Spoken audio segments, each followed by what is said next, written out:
Hey guys, how's it going? Welcome to my video. Just want to tell you guys what happened a couple of days ago with my car. So basically, I just want to tell you guys how I fixed the issue. Okay, so basically, I was at a McDonald's getting food, parked my car, turned it off, parked my car, went to get some food, came about 15-20 minutes later, and tried to start it. It would crank up, but it wouldn't turn over. Now, I cranked it a couple of times, and it still didn't turn over, and what I did was I shifted the shifter a couple of times, and pretty much, did a couple of things as far as trying to start it with the usual stuff that you guys do when you try to start the car. Try to press the accelerator, thought maybe it was an issue with any one of those things, but it wasn't. So fine, wasn't able to start it after, let me see, three or four tries. I would crank each and every time, but it wouldn't start up. So basically what I did was I turned on my headlights, and I went out and turn on my headlights just to check out the battery, just to see whether the batteries were good or not. If the batteries were good, the headlights would be bright. Now, the headlights were bright, very, very bright. And, I was hoping that it was something to do with the battery or something simple, because I don't want to spend money or time on a big fix on the car. So basically, I turned on the lights, went out, checked it out. It was very bright, so I assumed that it wasn't the battery. Next thing I did was I opened up the hood see if there was anything amiss under the hood, and check the cables to the battery, made sure that there was no corrosion or anything like that, and there was no corrosion. Now, I did change the battery about 6 months ago. I didn't think it was a battery issue, but just to make sure, I had a booster pack on me, got a booster pack, popped it on, and try to start it, turn over. It wouldn't turn over, just crank, it wouldn't turn over.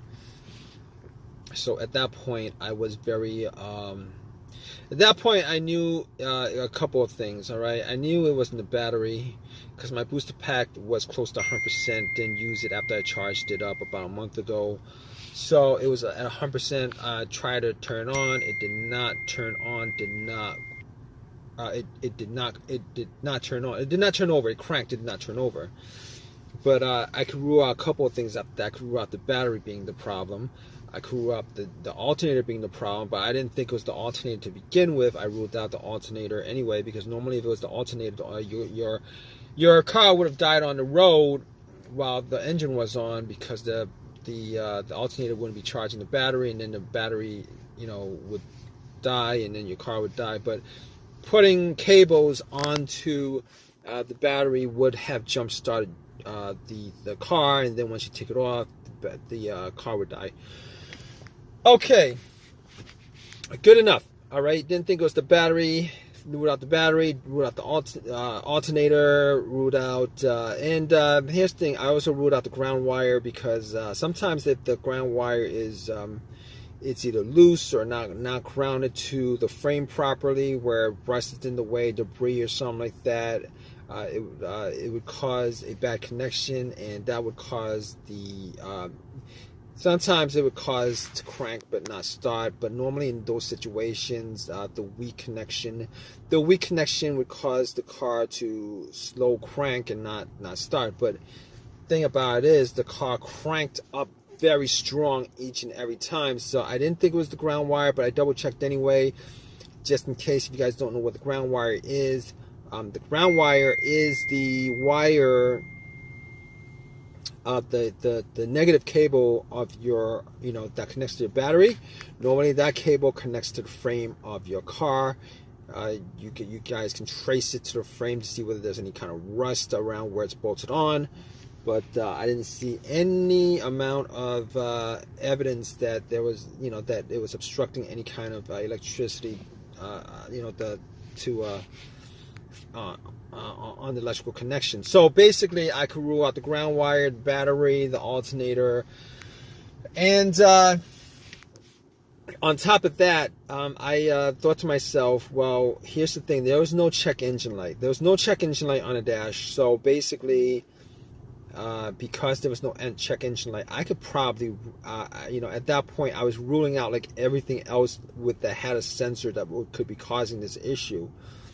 Basically, if there was a check engine light, I might, obviously I have an OBD2. I would have, I did actually put in the OBD2. But let me just tell you guys what happened. All right, there was no check engine light. I haven't had a check engine light on this vehicle for the longest time. There was no check engine light when this before this started. So what I did was, okay, there's no check engine light. So everything that has a sensor connected to it, the mass airflow sensor, the throttle position sensor, the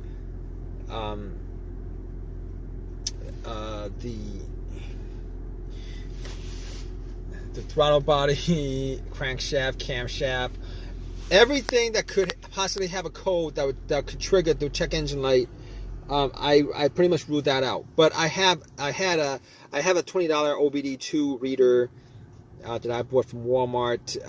You guys don't know what that is. It's a very cheap OBD2 that I got from Walmart in the auto section. Popped it in. Another thing that could cause it is if there was some kind of connection issue between the car's computer and the car itself, the car's ECM, which is the car's computer. So I plugged it in just to make sure that's not the case. So if the scanner scans everything, gives you a readout on the screen, that pretty much means that there is a connection from the car to the computer, because if there wasn't, the OBD2 would not be reading it. It would tell you that it would stop at some point and tell you that it could not finish the analysis. But it finished the analysis.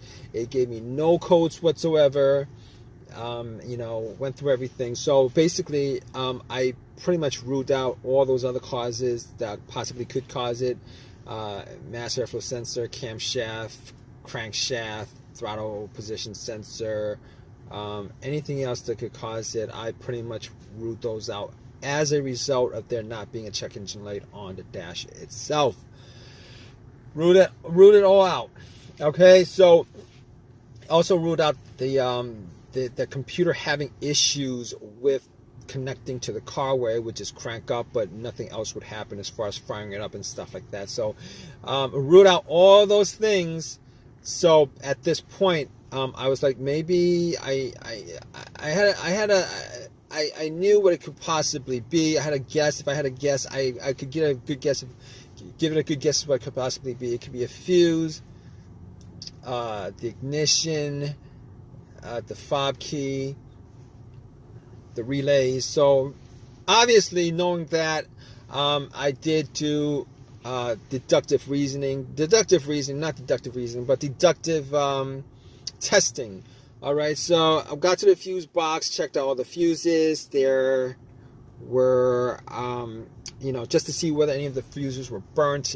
Did not smell any kind of burnt smell. The fuses seemed to be all good. I did not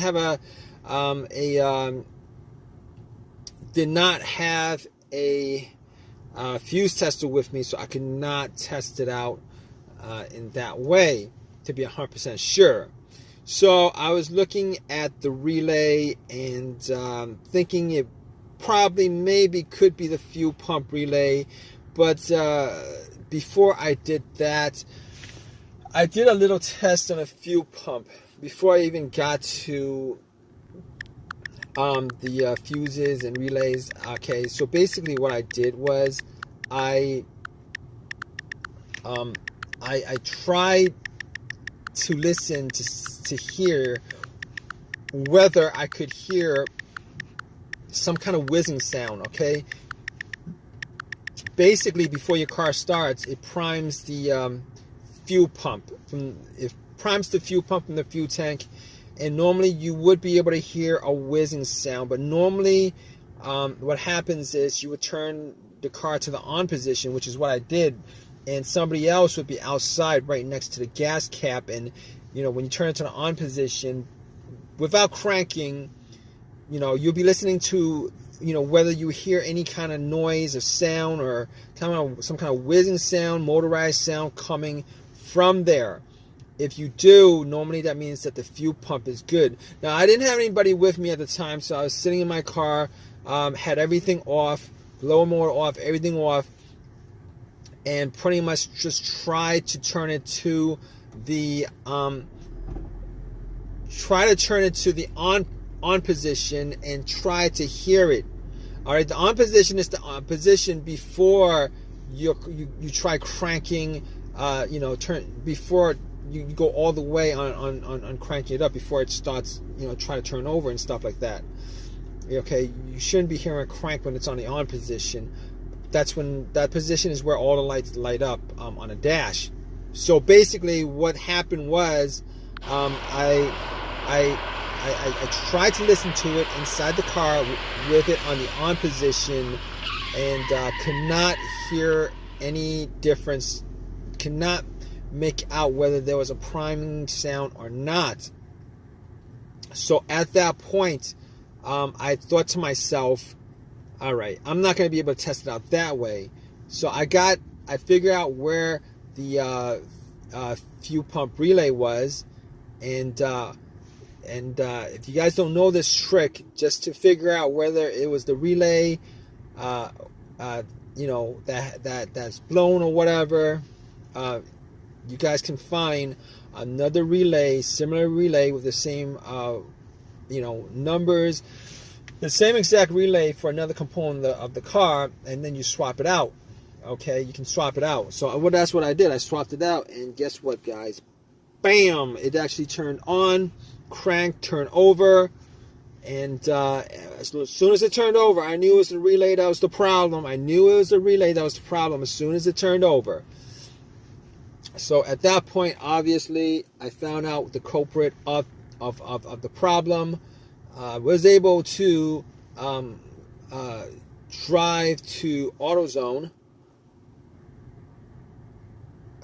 Got the relay, swapped it back to the whatever the component that old relay was, and then put a new relay for the fuel pump, and it cranked up. It just cranked up. It's good. Fixed the issue. Haven't had the issue since. So if you guys are in the same situation where your car is cranking, but it won't turn over, just go down each and every one of those troubleshooting steps that I went through. 90% of the time, you should be able to get to why your car would crank but won't start. I cannot guarantee 100% of the time, because there's also a couple of variables that could be involved as far as why your vehicle is cranking but not turning over. But in this situation, I found out what it was, fixed it. I'm good to go. Just want to let you guys know. I hope this has helped you guys out. If it has, please give me a thumbs up. Please subscribe. Please, if you have any comments at all, please leave a comment in the comment section. All right, guys, take care.